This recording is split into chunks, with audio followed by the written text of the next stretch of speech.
have joined us for the last few webinars that we have hosted, you'll notice that we've been talking about this topic a lot: marketing performance, marketing measurement, what good should look like, and for good reason. Yeah, there's been a lot of changes, especially over the last 18 to 24 months. We're seeing obviously the introduction of AI. We're seeing an acceleration when it comes to AI adoption, and that's certainly the case when it comes to marketing measurement.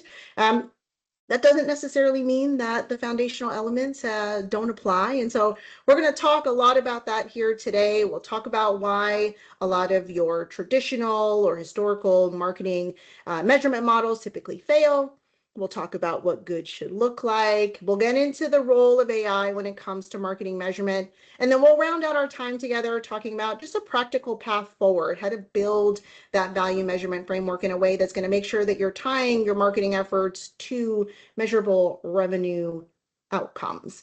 So I want to introduce our experts here today. Thomas Mander serves as our founder and managing director here at Coffee and Done. And of course, we also have Marie Weiss, who serves as a founder and CEO of Marketing Copilot. Marie, I'll start with you. I'll turn it over to you. If you want to share a little bit about yourself. Well, thank you so much.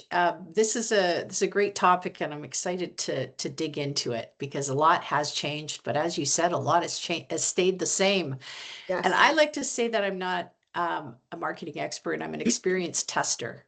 We do a lot of testing and a lot of trying to figure out what's going to work. And so that's why this topic is so important. But I'm the CEO and founder of Marketing Copilot. I host a podcast called The Hot Seat, another one called Women Talk Tech. Been in the Microsoft channel for about 10 years and do a lot of work in customer engagement, which is, I think, what everybody is chasing these days, trying to get customer engagement right. That's right. Thomas. So good morning. My name is Thomas Manders. As Susanna pointed out, I'm the founder and CEO of Coffee and Done. I share a similar path with Marie. We've been in the marketing space for a dozen plus years, working with Microsoft and other partners. I think to echo some of the comments, our work, in many ways, the foundational elements are the same, but the technologies have evolved and changed and advanced in a good way. And so I think a little bit of what we'll talk about today is bridging that transition, from where things were, decades or years ago, to where things are transitioning today. And how do you do that with AI, but maintaining some of the foundational elements that are key to success? So we'll dive into that in just a bit here. Awesome. Thank you both. I'm excited to talk more about this today. I know we've got just a few slides to maybe serve as a jumping off point, but let's jump right into it. I want to start with why most of the measurement models that we are still seeing out there today fail. And maybe, Thomas, I'll punt this first question over to you. When we're thinking about these models, where are we still seeing a lot of breakdown between the data that we have related to those marketing efforts and the reality when it comes to its impact on revenue? There's a goal of understanding how an organization operates or how the enterprise generates revenue.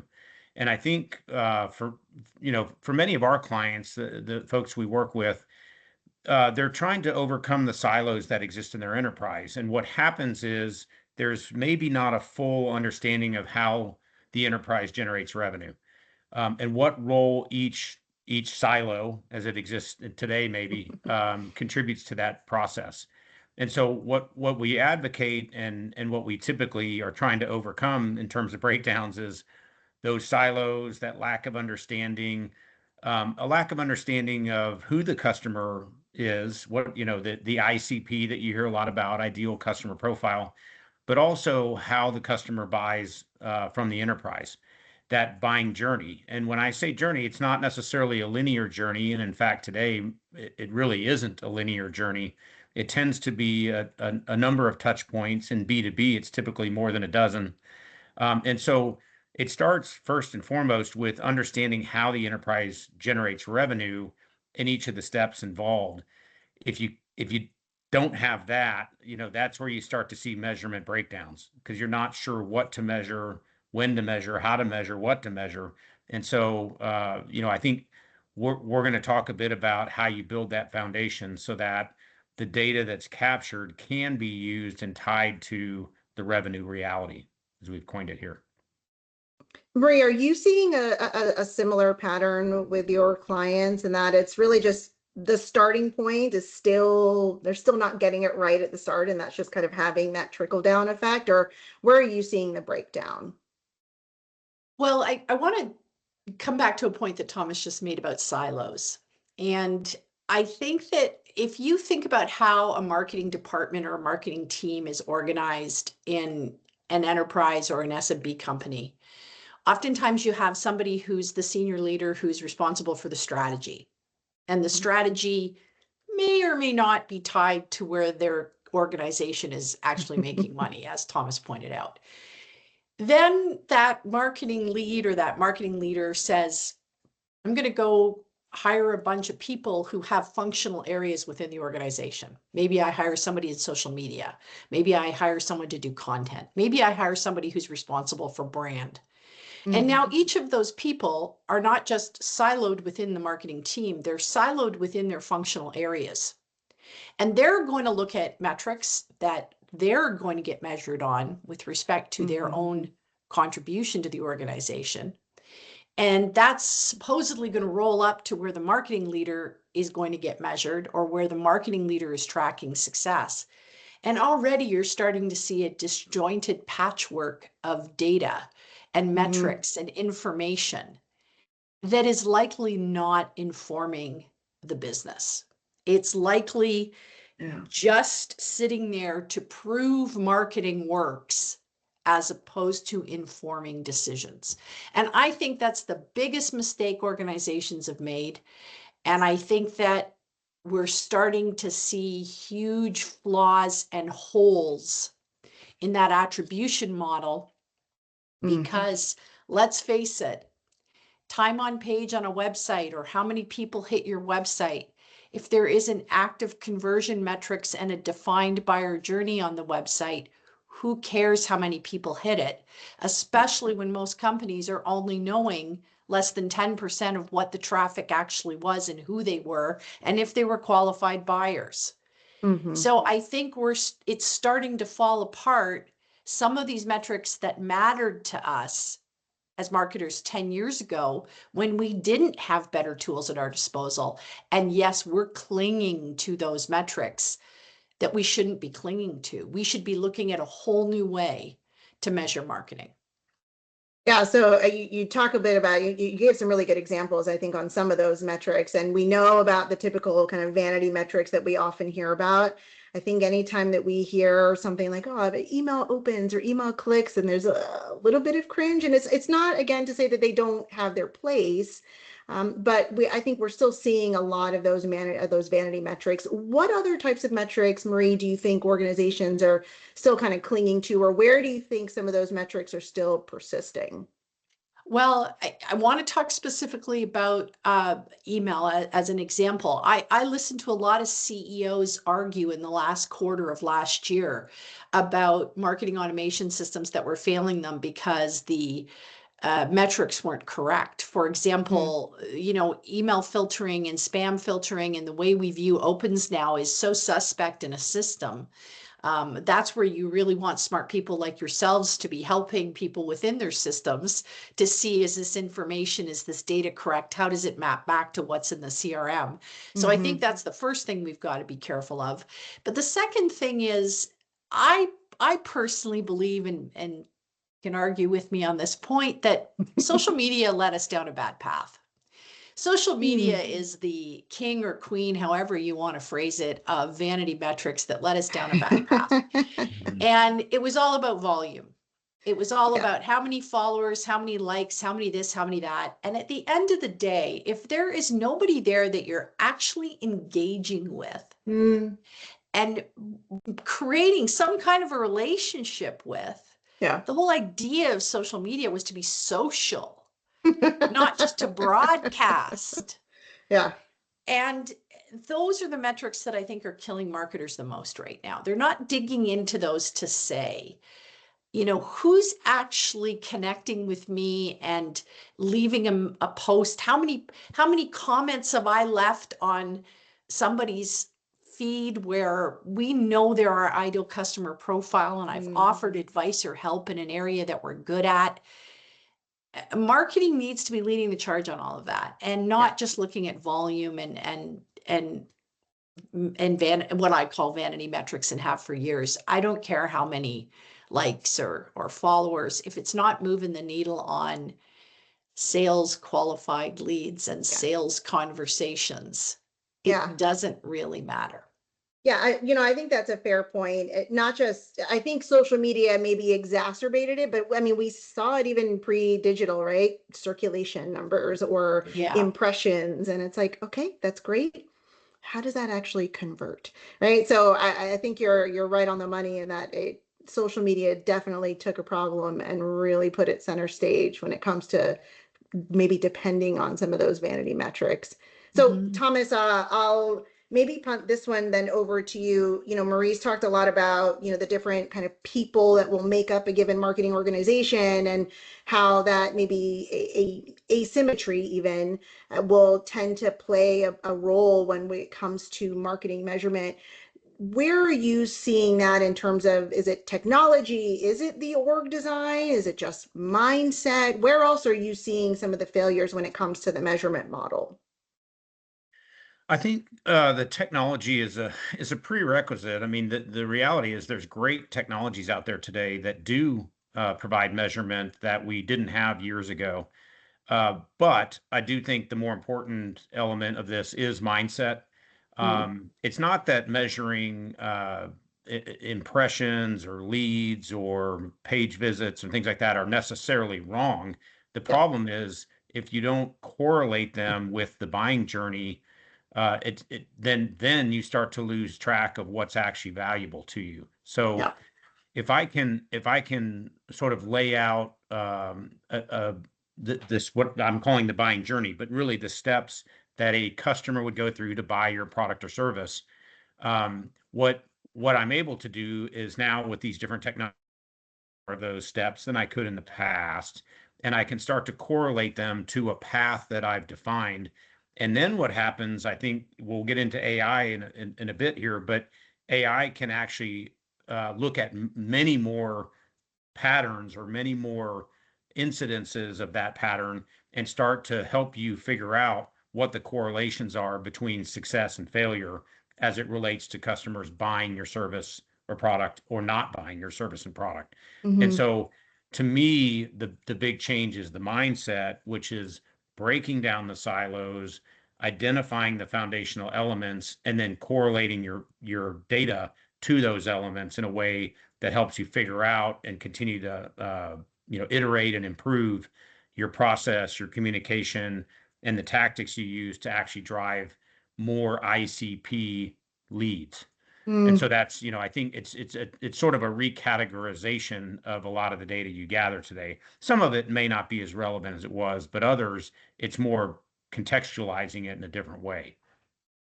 Yeah, no, I think that makes sense. And it's a fair point to call out, right? I think the metrics have their place. So being able to understand channel level performance does heavily influence how you are pivoting, whether where your investment happens. So you're absolutely right. It does have its place. I think when we think about measurement at the kind of revenue impact, in terms of revenue impact, Marie, what do you think are the metrics that executives think they actually want versus what's actually driving actual decisions like investment in technology and additional efforts like? I'm smiling about that one because I've been in marketing for a long time and I've never walked into the office of the CFO without having a really difficult conversation around this thing called return on investment. The raw, as I like to say in French, the raw. And what's interesting is that it's taken me a long time to figure out that ROI should be about what's working to engage your ideal customer base. And I think that there is a mindset around it. And the mindset is that what you're looking at in your data should be a diagnostic tool. It really should be a diagnostic tool to decide, what should I keep doing? What should I stop doing? Where should I double down because it's working? And so if I was going to walk in to the C-suite, I would want to be able to prove and have confidence in the tactics I was spending money on, that they were driving qualified leads for the organization. I would want to be able to show directionally where we were going and why with some of our marketing tactics and where we were spending money. And I would want to be able to prove where I was reducing my risk. Mm-hmm. And those are the things that I'd want to be able to say, I have data to back this up, but this is why we're doing this. And this is why we're not doing this. And we're going to focus. Because the other thing that I've witnessed since the dawn of time is, unlike being in accounting or a computer development, computer programmer or another area in the business, everyone thinks they're in marketing. Everyone thinks they're a marketing professional and they can offer a observation about, well, why aren't we on TikTok? Yeah. Well, why doesn't our website do this? Yeah. And I also used to call it homepage-itis, or throwing up on the homepage, where every department in the company wanted to be on the homepage. I've seen less and less of that lately, because I think as human beings and buyers, we've now really started to gain a good understanding of what works and what doesn't work online as an individual. But I think I would want to be able to really show confidence, direction, and risk reduction if I was walking into the C-suite to prove what was going on in marketing. I think, and it's probably a really good segue as we start to think about what good looks like. I'll actually go to the next slide that we had, and Thomas, I'll loop you in on this one. When we think about the different sources of that data, right? So let's take marketing automation as an easy one, where we're looking at things like specific channel performance, email, SMS. I mean, depending on how robust your system is, CRM is a data source, but when we're thinking about this, should we actually be tracking measurable impact based on just what we're seeing there? And Thomas, maybe I'll start that question with you. Yeah, CRM, I think, can be an aggregator of data from different sources. I mean, and there's actual tools that we work with a lot, right? The CDPs and the tools like that bring different data sets together. In terms of how you functionally or actually literally get to the data, there's different tools that can allow it. But I think more importantly, it's understanding how to align the data in a way that's useful for users. And the users, I think of it as sort of a wedding cake almost, where you've got the individual users who are tracking the elements of the process that they can have influence on or control.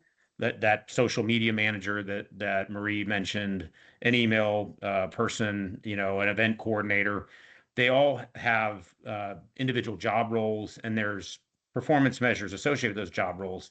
The key is that those all work together and then move up a level to say, okay, what's our total interaction with a particular ICP over a period of time?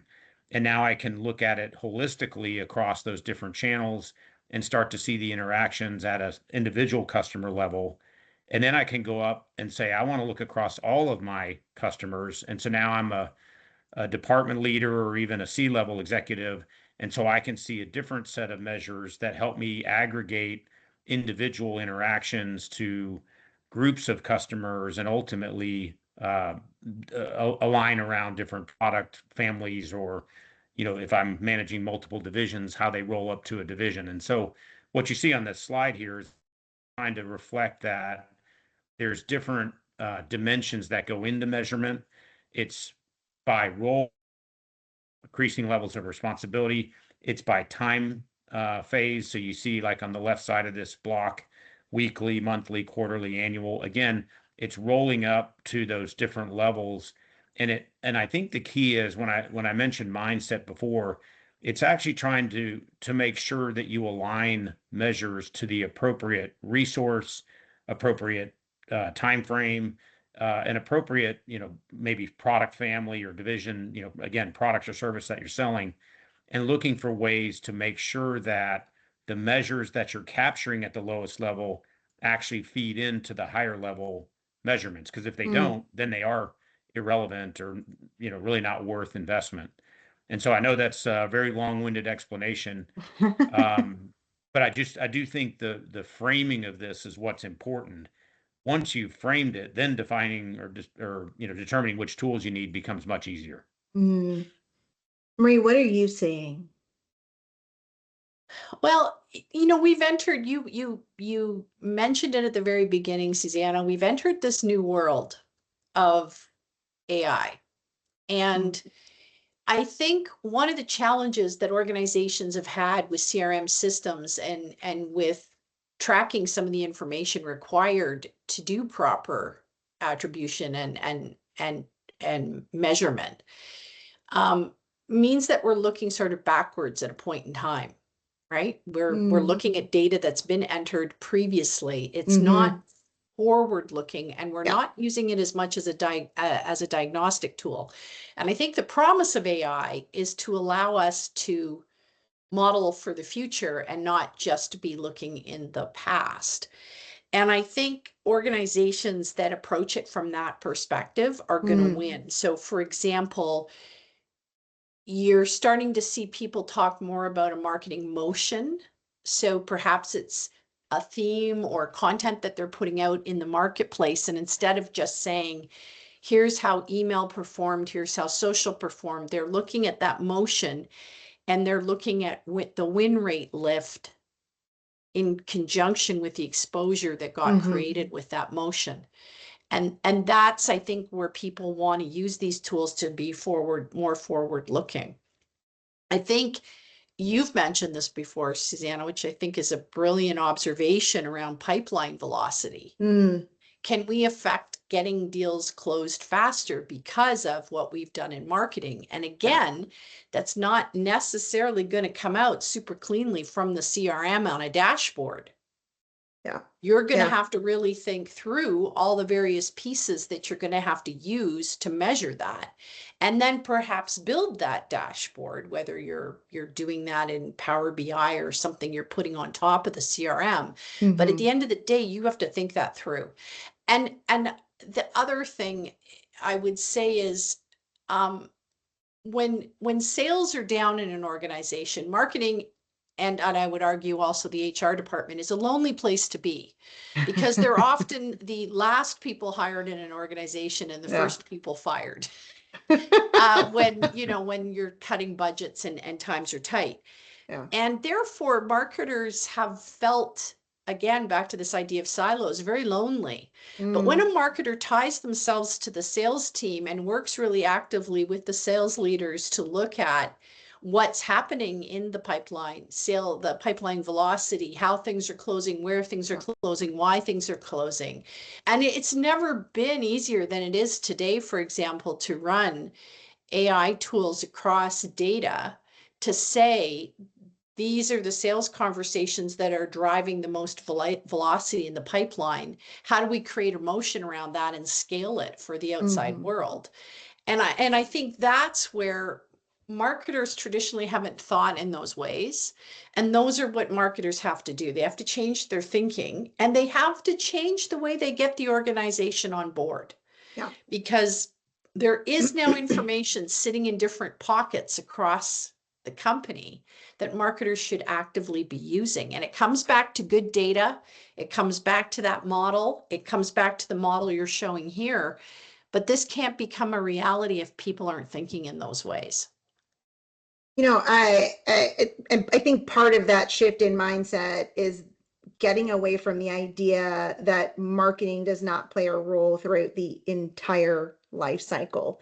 Right. The idea that marketing, just kind of does their magic, works their magic at the beginning, gets them into the system, and then just hands them off on a silver platter and fades into the sunset is so antiquated. And I think once you start moving away from that mindset, you start thinking about some of those metrics like pipeline velocity and the like.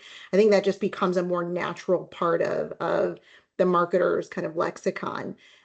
I do want to talk a little bit about attribution, and I know that could be it's a whole other conversation. We do have a slide on it, and I'll ask maybe a pointed or maybe a little controversial question to you, Marie. Do you think that attribution is overhyped? Do you think it's just misunderstood? Do you think it's just evolved with the way that the buying process has evolved? What are your thoughts on attribution? Well, yeah, no, I see you put the marketing engine up, and this was our attempt at Marketing Copilot to kind of look at all of the things that happen across what we would call the demand generation process, right? Where sales comes in, where you may or may not be optimizing revenue, and you look at all of these things, and traditionally, we would take data points from each one of these buckets and we'd roll it up into something and say, here's where we think we're winning or not winning. And I think initially it was misunderstood because people didn't have the right tools and the right systems in play. But I think it was also that we didn't have the right mindset around it. And now I almost think that we're late to the party because we're looking at it not as we're looking at it as a way to save our jobs when we should be looking at it as a diagnostic tool. And the problem with attribution is that it doesn't answer strategic questions. It was never designed to answer strategic questions that we should be asking. And things that we should be asking to identify patterns or trade-offs. If we invest all this here, we can't go do this over here. For example, I work with a lot of small and medium-sized businesses. They traditionally ignore their list. They just want to get a new logo on the board, or they want to get a new lead in the door, and they're just out fishing for new people. Instead of doing the work that they should be doing around intent signals with their current customer base, or how they should upsell, or how they should get people to refer. It's one of the most overlooked parts of the demand engine where people don't work the relationships they already have. And you've heard the expression, a bird in hand is worth two in the bush. I think that's the way it goes. But this is where I think the older attribution models aren't serving us well. They're not helping us diagnose. And that's really what we should be doing as marketers, is diagnosing and then saying, let's see where the patterns work. So one of the things we've seen work really well lately is using LinkedIn as a nurturing tool. And because LinkedIn is a place where you kind of rent the space, you don't own it. You don't necessarily get all the data you're looking for. So you're finding a way to build the relationships and then move it into your CRM. That's a delicate process. And that to me is going to be tough to create attribution. But I think you should, if you look at it slightly differently, where is it creating constant eyeballs and lift and what's coming back to the website, or something else that's going on in the ecosystem?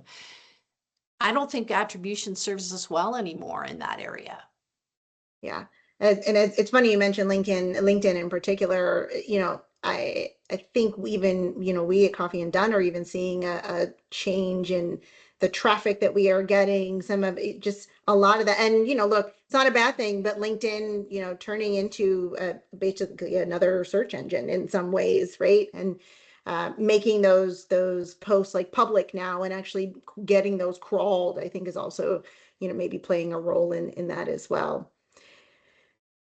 Thomas, we've talked about the kind of end-to-end life cycle and talked about maybe metrics throughout. I want to, we've showed this in a few webinars here when we think about different metrics at each of the stages. If we're moving well beyond, lead generation and qualification, and we're really starting to look at metrics around the pipeline itself. If you had to pick any three metrics that you would tell a marketing leader, a CMO, a CRO to walk into the room with, what would it be?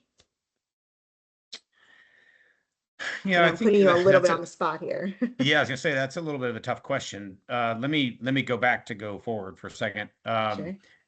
If I can go back to the attribution idea, I think those of us that have been in marketing a long time, attribution was this desire to assign or attribute, right, value to the sale.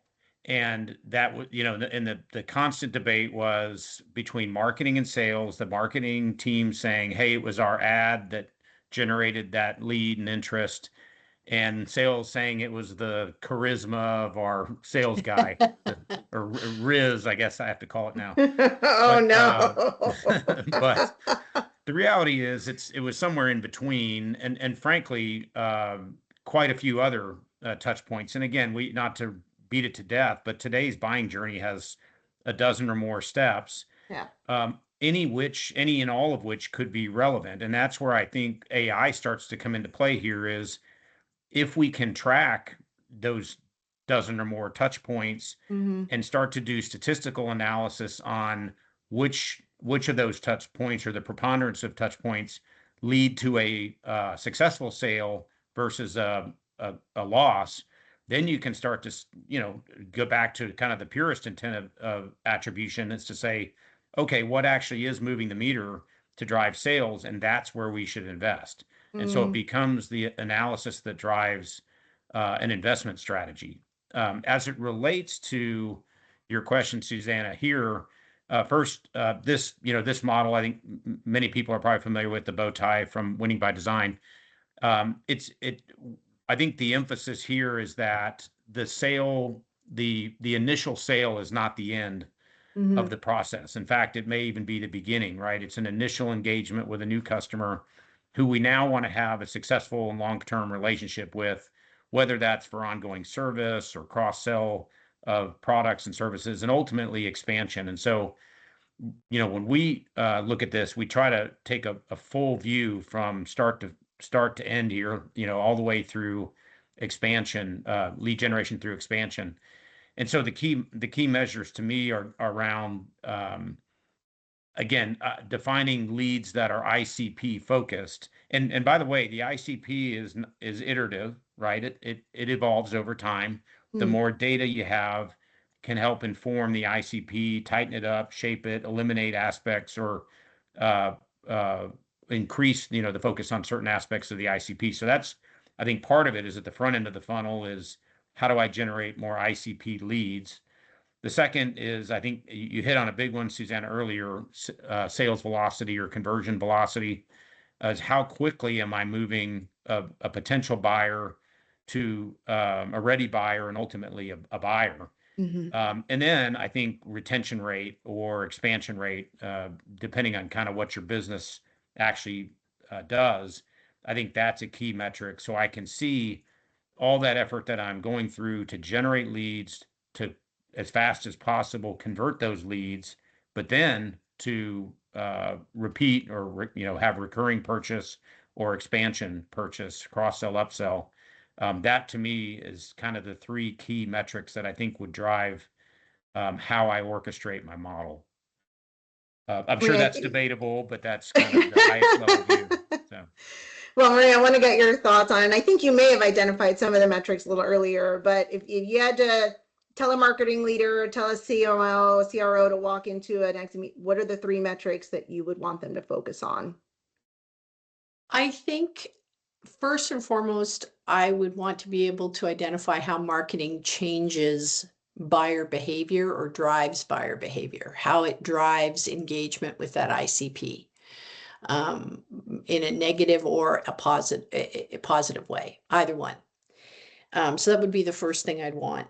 I want evidence that I would want to be able to present evidence that marketing accelerates deals, not just generates leads. Because if all I want to do is generate an email address, I can go purchase that anywhere. And to your point here in this model, it's an ongoing relationship you're trying to build where you're gaining trust over time. It takes time to build that. It takes time to expand it. And even to your point, if I buy once, it doesn't mean I'm a customer for life. Back in the day when software companies had the almighty 15-day trial or 14-day trial or 30-day trial, just because I signed somebody up on a 30-day trial doesn't mean I landed them as a customer. Yeah. Right. Yeah. And I would want a few defensible metrics that are tied to revenue motions. So for example, if I was supporting a cross-sell motion, I would want a few defensible metrics that showed how we were able to get more traction on cross-sell or upsell. We've worked with clients who are trying to expand a product line. And so I look at metrics that allow us to say within your current customer base, who got interest in the expansion of the products, and did it lift anything? And did it lift anything elsewhere in the motion that allowed us to pick up new eyeballs or get people saying, well, this is cool. I'm going to go back to them because I talked to them before, but it wasn't what I wanted. Maybe it is what I want now. Mm-hmm. And I'd love to have and be able to, bring to the CRO, CEO defensible metrics around that. Yeah. No, that makes total sense. I think I can see a little bit of overlap between both of your responses. Okay. We are like 40 minutes into this, and I would be remiss if we did not spend some time on AI. We've talked a little bit about it, but I want to get into the role of AI as it relates to marketing measurement here. And I'll start maybe with you, Marie. I think you touched on a little bit of this earlier when you talked about, not just focusing on the story that's been told, but kind of the go forward plan and the role that AI is maybe playing in that. But how else are you seeing AI change the way CMOs, CROs are forecasting, how they're doing their account prioritization, how they're predicting the dreaded ROI? Where are you seeing more of that shift happening? Well, I think, first of all, I've never seen a more powerful time in marketing history to be able to identify data and information about people than right now. It's actually quite frightening. There is no place that you're not being tracked or monitored as a potential buyer for something. And the way we can enrich data today, right down to what type of technology does this organization use, is quite remarkable, because it's information as a marketer that would have taken us months and months to gather or months and months to test. And now we can de-anonymize a visitor on a website and within minutes figure out if they're real and if they're in our ICP based on their LinkedIn profile, and we can send them some content. And so as a result of that, I think when we're starting to look at attribution or measurement or whatever you want to call it as the new way forward, instead of looking at prescriptive measurement, like this campaign influenced revenue in this way, we're working towards what actions can we take to increase our odds by X% because we've seen this pattern form.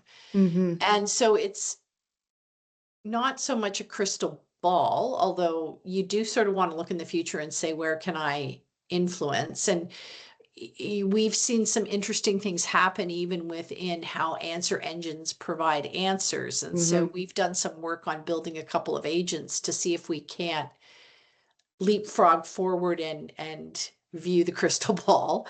But I think instead of being, again, prescriptive and looking in the rearview mirror, I think the biggest advantage that AI brings to an organization is allowing us to predict certain things. And model things that we can test faster than we ever could before. Thomas, where do you think they're getting it right when it comes to injecting AI into marketing measurement? Where do you think they're getting it right? And also, I'd love to hear your thoughts on where you think they're getting it wrong. Yeah, I'm gonna go back to the fundamentals. It's about building the foundation correctly, and the foundation is understanding what problem you're trying to solve. Now, bear with me for a second here. If you said our problem is we want to generate more revenue, let's use AI. That's not going to. That's not that alone isn't going to get you there, right? Yeah. What you have to do is decompose the top level problem of not enough revenue or want more revenue down to the subcomponents of, okay, how do we generate revenue? Who are our customers, right? So we've talked about the journey, the ICP. Okay, now who are my customers? Where do I find my customers? How do I find my customers? And so some of the tools that Marie is alluding to, those are things that are going to help me solve the problem of finding more ICP customers. Once I find them, I'm going to help them navigate their journey. Again, it's not a linear journey necessarily. It might be a series of steps that help build, that provide education and information and trust and so forth. Trust, yeah. And so I'm building, I'm identifying these smaller problems that I can solve that help me ultimately achieve the bigger problem of converting more customers to drive more revenue. So, the point being, I have to be able to define the problem at multiple levels. And it sounds complicated, but I think once you break it down, it's actually makes it much easier, because now I'm solving individual problems that roll up to a bigger problem and ultimately solve the highest level problem, which in this case is driving revenue. How do you get it wrong? I think wrong is, and don't get me wrong, I'm a big fan of experimentation, but just trying things to try things and expecting the right result without any sort of hypothesis or plan doesn't typically work out well. Yeah. And Yeah. frankly, if you can't define the problem, how are you going to know if it succeeded or not? That's right. So I think part of this is setting the framework, defining the problem, and then, doing smart testing against that problem to see what actually starts to work for you. Yep. Yeah, I would completely agree with that. Do you think that maybe AI is shifting organizations when it comes to the way that they're reporting on some of this? I mean, again, we've talked about the difference between, AI and its role in showing a kind of go forward path or becoming a little bit more predictive. How or do you think that AI is also shifting the way that they're just reporting on what's happened to be able to understand the next best action? Or do you see it maybe, Marie, squarely in the go forward space? Yeah, I don't think we're there yet, and I don't think we know. And even something as simple as, if I do these 10 things, will I show up in an answer engine when somebody asks a very specific question about my product or service? We can't track that yet. And there's a lot of things we can't track. And so instead of trying to track AI, I think people have to think about using it to figure out things like which accounts in our database are likely to convert next.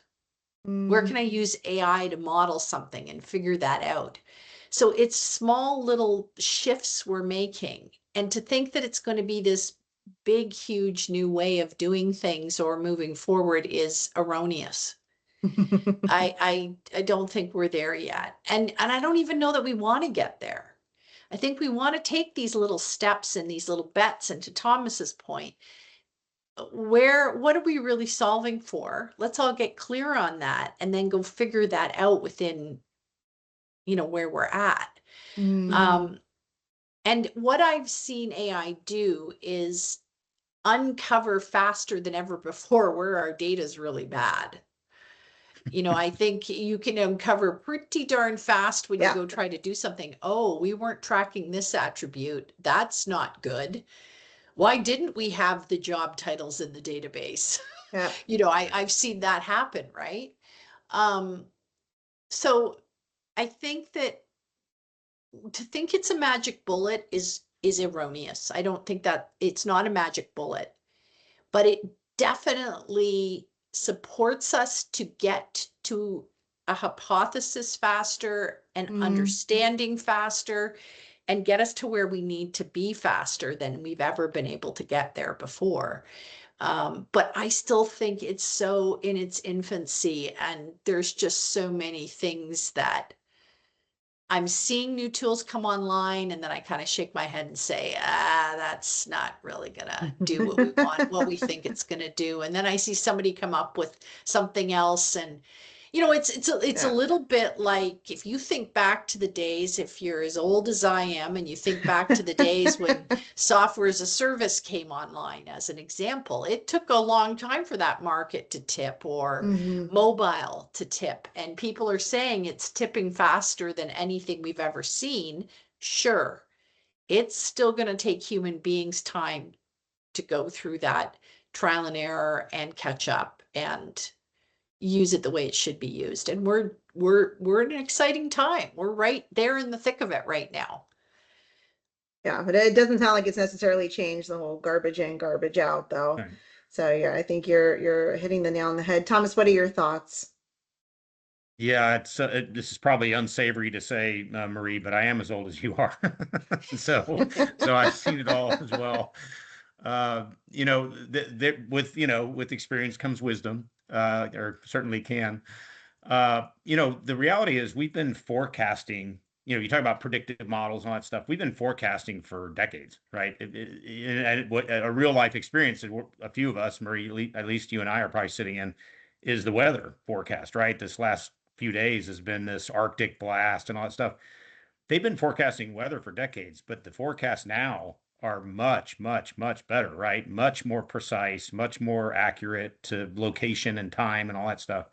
And so when you think about it in a business context, we're taking data data that's been out there, but now even more data than we've ever had, and using that through our AI models to run models, or essentially prediction models, at more scale, at faster pace, with more precision and more variables. And so now our forecasts can get much, much tighter. And so I agree with you that it's, in some ways, it's no different, other than the scale and speed aspect and the need for more precise data. And it helps you identify what data you're missing, to your point, and how to fill those gaps. Once you build that model correctly, now it just gets better and better and better, right? The more cycles you run, the faster you run them, the more inputs and so forth. And so that's really what we're doing. But, again, you're going to get sick of me saying it. It goes back to, do you understand the framework? Do you understand what problem you're trying to solve and the data needed to solve it? And so that's really how we kind of approach these types of projects, is getting that foundation right first, then figuring out the data and the model, and then starting to use the outputs effectively. Absolutely. Absolutely. I agree. Just want to say for the record, it's on recording. I was not the one who brought up the weather from sunny South Florida. I'm Yeah. wearing my sweater in solidarity with the two of you, but I know I'm not dealing with I'm not dealing with that today, thankfully. Talk to me in August, though. It'll be a very different That's story. I'll be right. the one That's right. I'll be the one lamenting the weather. All right. Okay. We've got a few minutes left. I want to talk a little bit about a path forward. Thomas, I know we've talked a lot with our clients about this maturity model here, and, recognizing that you don't have to, you don't have to boil the ocean or solve world peace. It's step one. There's a measured kind of crawl, walk, run approach that you can take when you are really trying to, really just mature as a go-to-market organization, but certainly as it relates to marketing measurement as well. So I'll maybe start this question with you, and then Marie, want to hear your thoughts. If you're thinking about an investment as you are starting to mature as an organization, when it comes to either marketing measurement or the sources that are feeding that performance, people, process, technology, what's the one investment that you think is going to accelerate that maturity the fastest? Yeah, I think out of those three, it's people. 10 times out of 10, you got to have people that understand the objectives, the problems, the goals, just looking at this framework that we've developed, understanding the underpinning or the progression that the organization needs to go through. You'll notice that the two axes are business impact on the left and time on the bottom. We didn't specify, days, weeks, months, decades, whatever. It's different for each organization. I think depending on the size and complexity, depending on the level of maturity the organization's at already, you can move faster or slower up the curve here. But I think it's pretty hard to skip steps.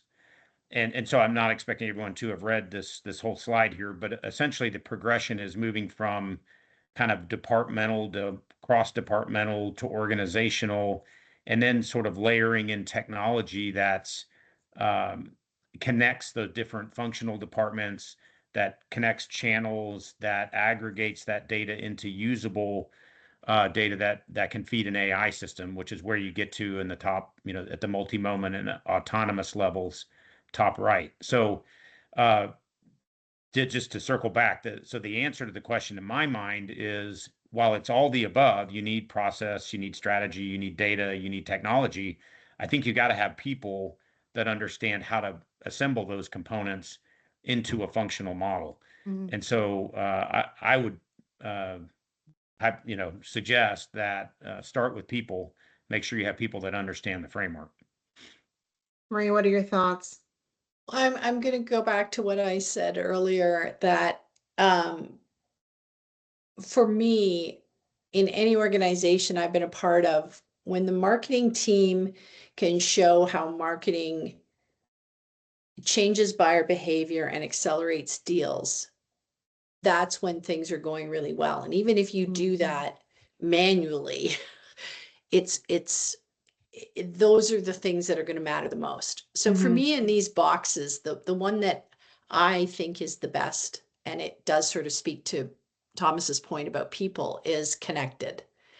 When a marketing leader or even a marketing manager sits down and thinks about all the areas in the organization where customers touch the organization in how they bought something and what they did to get there, to connect that information and then be able to use it in a way that informs your marketing decisions so that you can figure out how to move buyer behavior.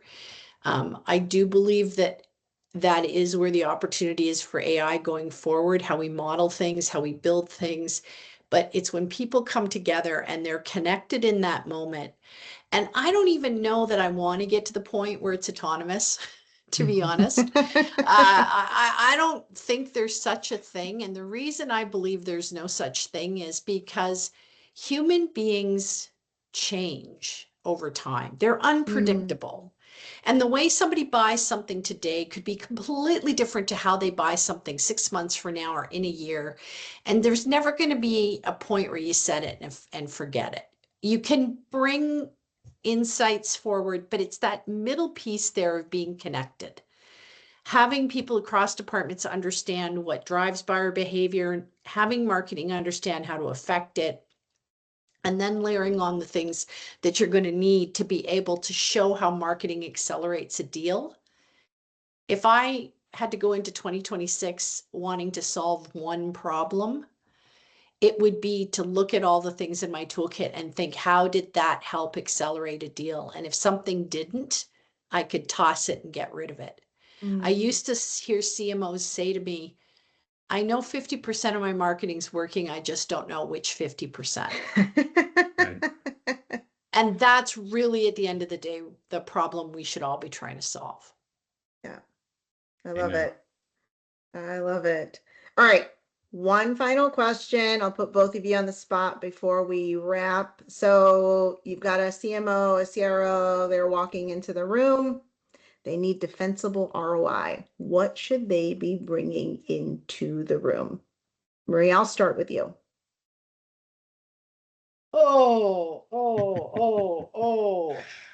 I would say they want to walk into the room and be able to say, what is going to convert next?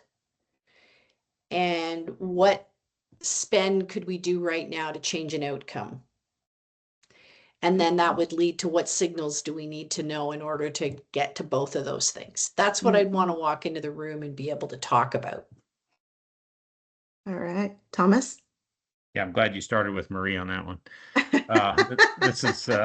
This is a tough one, but I think quite honestly, it's define. We talked about defining the problem, but I think it's defining a solvable problem, right? Not trying to boil the ocean, not trying to get from where you are today to autonomous in this framework you see here.